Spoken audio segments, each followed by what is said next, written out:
Hey, what's up guys? It is Rob from Movie Review Time, and I'm back with another review. Continuing on with my Halloween movie series reviews, we are going to tackle Halloween 3 Season of the Witch. A movie that I used to hate when I was younger, but now I love it. If you haven't seen that video where I talk about movies that I hated when I was younger, but now I actually like them, definitely check it out. This is one of them right here. This movie gets a bad rap, and it's a shame because this movie has potential. It's original in a way. I do like it.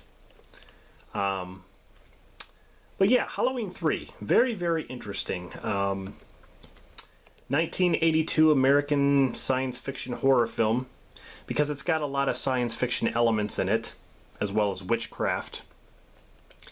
It's the third installment of the Halloween series. It is the first film to be written and directed by Tommy Lee Wallace, who also directed one of my favorite films, Stephen King's It, directed by Tommy Lee Wallace, the miniseries. Fantastic, with Tim Curry.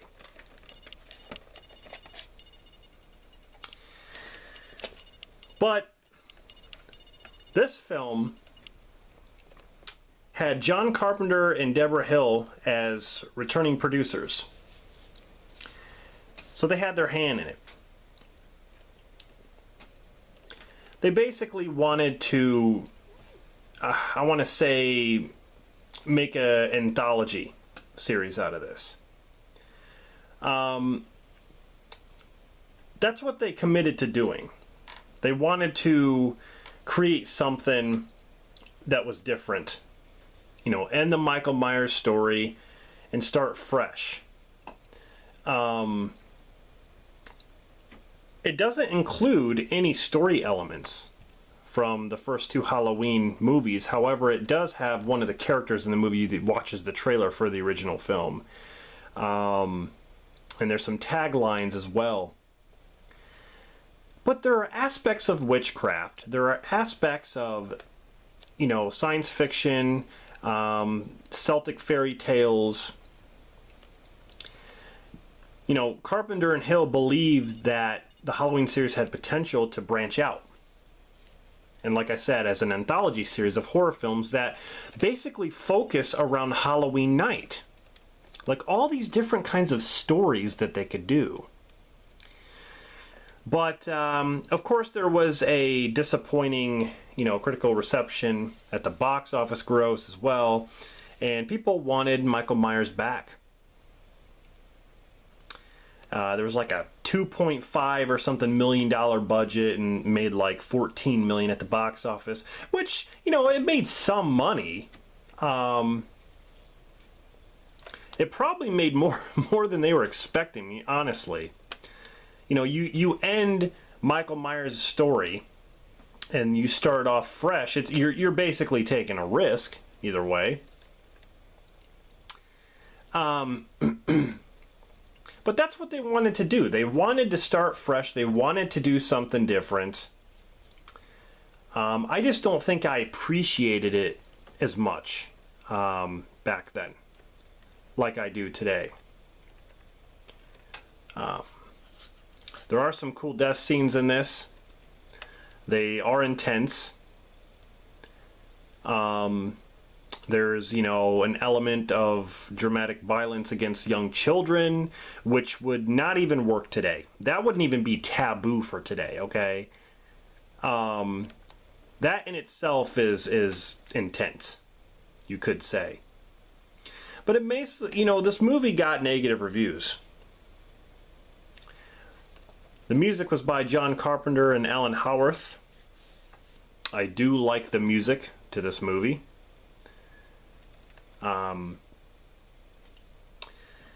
You have some stars in this. Tom Atkins, Stacey Nelkin. The story is essentially this. You have Dr. Dan Chalice, who is played by Tom Atkins. He tries to solve the murder of a patient in a hospital, in his hospital actually.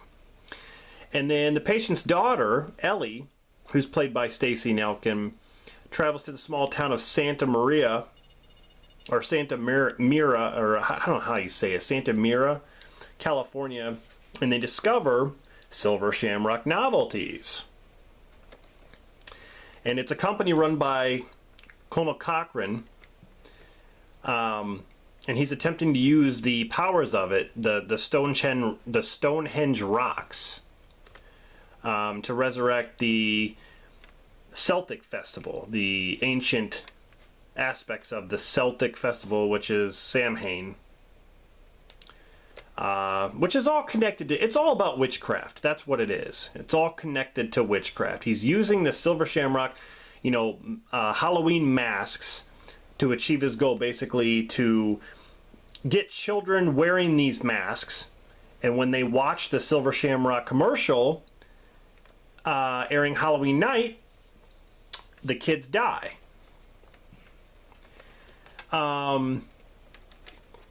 Pretty cool idea. I mean, it's original. Nothing like that has really been done. And I like all the different kinds of masks, too. I mean, I like the idea. But that's the main story of it. You also have Dick Warlock, who comes back as an assassin droid. And Dick Warlock, of course, played Michael Myers in Halloween 2. But he comes back as an assassin droid. Jamie Lee Curtis has an uncredited part in this movie, actually. Jamie Lee Curtis plays a curfew announcer or / telephone operator, but it's uncredited.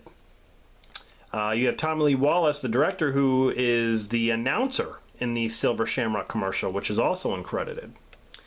You got Michael Curry in this. You got Ralph Straight, Jadine Barber, Garn Stevens, or Garn Steffens, I don't know how you say that.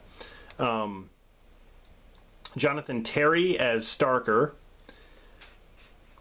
Joshua Miller as Willie, Michelle Walker as Bella. But there's a lot of characters in this film. But a lot of people were mad that Michael Myers wasn't in this movie.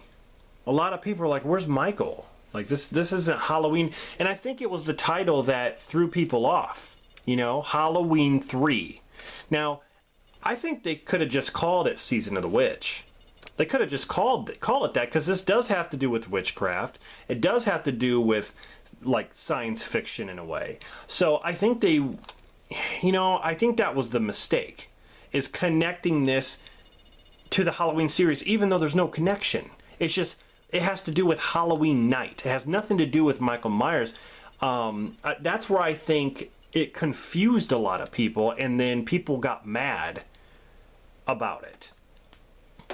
Because when you buy a Halloween box set, or you want the Halloween series, you have to add this film, because it is part of the series.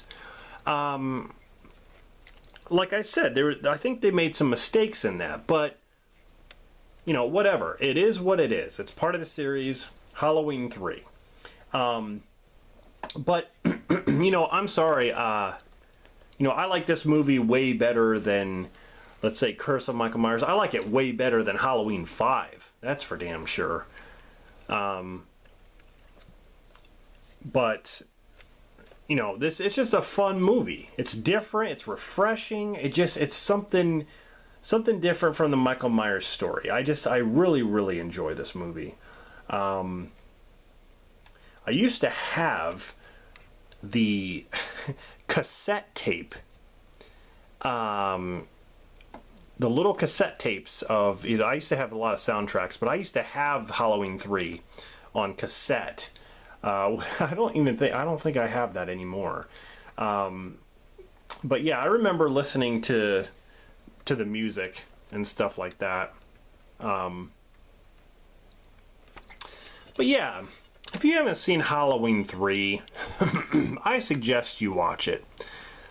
For what it is, it definitely is entertaining, and like I said, even though it's not part of the Michael Myers story, It's got its own. You know, the dude plans to murder 50 million children. 50, it says even right there. 50 million children on the devil's night. He's got his own factory. But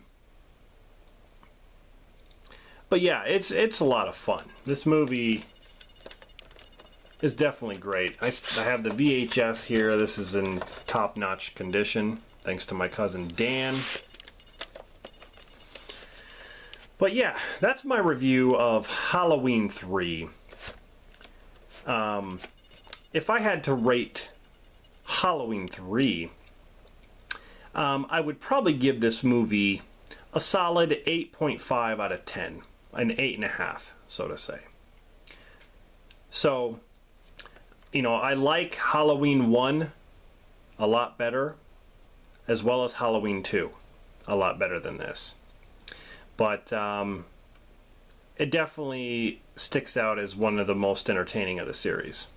So, anyway, guys, thank you for watching this review. You know, stick around for my other reviews. I know I've been putting different videos up. I've been planning to get to these because, you know, October is going to be here before you know it, and the new Halloween movie is going to come out, and I'm trying to review all of them. I'm hoping I can get them all done. I just have so much stuff to do. So I'm just going to start cracking down on these Halloween reviews. Of course, next is Halloween 4, The Return of Michael Myers. So stay tuned for that review. Let me know in the comments what you think of Halloween 3, Season of the Witch. Subscribe for more content if you have not already. Comment below. And I thank you very much for watching. This is Rob signing off. And I'll see you guys in the next one.